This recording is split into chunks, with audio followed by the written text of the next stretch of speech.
અહેમદાબાદ મિત્ર ન્યૂઝની ટોપ 10 ખબરોમાં આપનું હાર્દિક સ્વાગત છે। છેલ્લા 24 કલાકમાં અમદાવાદ અને ગાંધીનગરમાં મહત્તમ તાપમાન 40 ડિગ્રી। છેલ્લા 24 કલાકમાં અમદાવાદ અને ગાંધીનગરમાં મહત્તમ તાપમાન 40 ડિગ્રી સેલ્સિયસ જેટલું નોંધાયું છે। સૌથી વધુ તાપમાન આણંદ ખાતે 41 ડિગ્રી સેલ્સિયસ નોંધાયું। આણંદમાં હીટવેવ સાથે યલો એલર્ટ જાહેર કરાયું હતું। ગુજરાતના તટીય જિલ્લાઓમાં ડિસ્કમ્ફર્ટની સ્થિતિ જોવા મળશે તેમજ પવનની દિશા પશ્ચિમથી ઉત્તર તરફ રહેશે।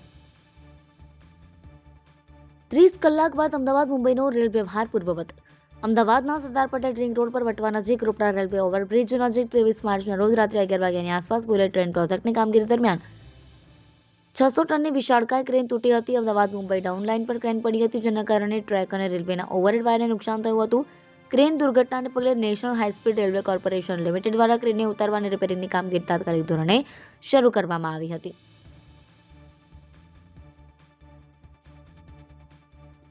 ગાય અને વાછરડી ચોરીના કેસમાં 2 આરોપીઓને 7 વર્ષની સજા। અમદાવાદના સરદારનગર પોલીસ મથકે એક પશુપાલકે 2 જાન્યુઆરી 2023ના રોજ 4 આરોપીઓ સામે આઈપીસીની કલમ 380, 114, 465, 468, 471 અને પ્રાણીઓની સાચવણી અંગેનો અધિનિયમ 6A8 તેમજ પશુ ક્રૂરતા પ્રતિબંધ અધિનિયમ 11(1)D અને 11(1)F મુજબ ગુનો નોંધાયો હતો, જેના આધારે પોલીસે આરોપી ઇમરાન શેખ, મોહસિન શેખ, હાસિમ કુરેશી, તૌફિક ઉર્ફે ગુલાબ ઉર્ફે મોટાભાગના દાણી લીમડાના રહેવાસી છે તેમની ધરપકડ કરી હતી। અમદાવાદમાં આજે ગુજરાત અને પંજાબ વચ્ચે મુકાબલો। ઇન્ડિયન પ્રીમિયર લીગની 18મી સિઝનની 5મી મેચ આજે ગુજરાત ટાઇટન્સ અને પંજાબ કિંગ્સ વચ્ચે રમાશે। આ મેચ અમદાવાદના નરેન્દ્ર મોદી સ્ટેડિયમ ખાતે સાંજે 7:30 વાગે શરૂ થશે। ગુજરાતે તેના હોમ ગ્રાઉન્ડ પર કુલ 16 મેચ રમી હતી, જેમાંથી 9 જીતી 7 હાર્યા। આ મેદાન પર ટીમે પોતાનું પહેલું આઈપીએલ ટાઇટલ જીત્યું હતું।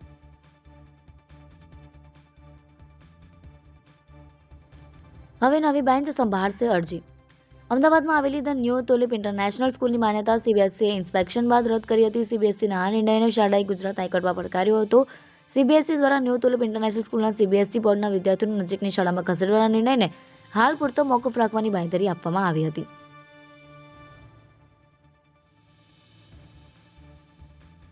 પોલીસ શાંતિથી સૂતી હતી ને મર્ડર થઈ ગયું।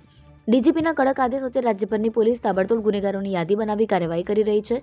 બીજી તરફ અમદાવાદના વસ્ત્રાલમાં પોલીસ માટે શરમજનક ઘટના બની હતી। ત્યાં પાસે જ પોલીસ સ્ટેશનના વિસ્તારમાં ફરી એક વખત પોલીસ માટે શરમજનક કેસો સામે આવ્યા। રાત્રિ દરમિયાન કોઈ અઘટિત ઘટના ન બને એ માટે પોલીસ સતત વિસ્તારમાં પેટ્રોલિંગ કરતી હોય છે ને એમાં અત્યારે ખાસ ડીજીપીના કડક આદેશ બાદ પોલીસ વધારે સક્રિય થઈ ગઈ છે।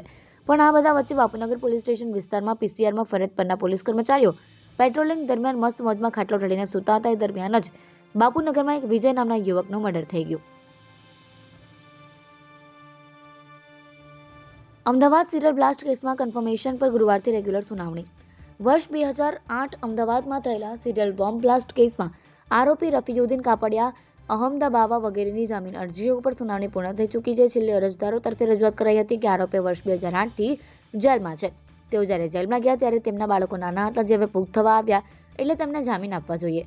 જોકે સરકારી વકીલ સામે દલીલ કરી હતી કે આ બોમ્બ બ્લાસ્ટમાં જે લોકોએ પોતાના કમાઉ દીકરા ગુમાવ્યા છે તેમના માતા પિતાનો શું વાંક। ભાજપના નેતાઓ નિર્ણય લઈ શકતા નથી। ગુજરાતના સૌથી ચર્ચિત અને ભ્રષ્ટાચારનો પર્યાય બનેલા એવા અમદાવાદના હાટકેશ્વર બ્રિજને લઈને ફરી એકવાર ગુજરાત વિધાનસભામાં મુદ્દો ચર્ચાયો। ભાજપના સત્તાધીશોને જ હાટકેશ્વર બ્રિજ અંગે નિર્ણય લેવામાં કોઈ રસ ન હોય તેવું સામે આવ્યું છે। અમદાવાદ મ્યુનિસિપલ કોર્પોરેશનના બ્રિજ પ્રોજેક્ટ વિભાગ દ્વારા હાટકેશ્વર બ્રિજને તોડી અને નવો બનાવવા માટે ટેન્ડર પ્રક્રિયા પૂર્ણ કરી દેવાઈ છે। રાજસ્થાનની કંપની ટેન્ડરમાં ક્વોલિફાય થઈ છે। અંદાજિત ₹108 કરોડના ખર્ચે બ્રિજને તોડીને નવો બનાવવા માટેની તૈયારી દર્શાવી છે। બ્રિજ પ્રોજેક્ટ વિભાગ દ્વારા સમગ્ર પ્રક્રિયા પૂર્ણ કરી દેવામાં આવી છે। માત્ર ભાજપના સત્તાધીશોની લીલી ઝંડીની રાહ જોવાઈ રહી છે અને કમિટીમાં કામગીરી કરવા અંગેની દરખાસ્ત લાવવા અંગે નિર્ણય બાકી છે।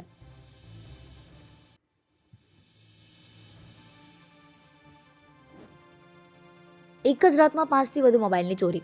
અમદાવાદના સોલા વિસ્તારમાં આવેલી સોલા સિવિલ હોસ્પિટલની બોયઝ હોસ્ટેલ અને વસ્ત્રાપુરના એક પીજીમાંથી મોબાઈલ ફોનની ચોરી થઈ હોવાની ઘટના બની। સોલા સિવિલ બોયઝ હોસ્ટેલમાં રહેતા ડોક્ટરનો અભ્યાસ કરતા 2 મિત્રોના મોબાઈલ ફોન ચોરી થયા, જ્યારે વસ્ત્રાપુરમાં પેઇંગ ગેસ્ટમાં અલગ અલગ રૂમમાંથી મોબાઈલ ફોન ચોરી થયા। આ સમગ્ર મામલે સોલા અને વસ્ત્રાપુર પોલીસ દ્વારા ગુનો નોંધી તપાસ શરૂ કરવામાં આવી છે।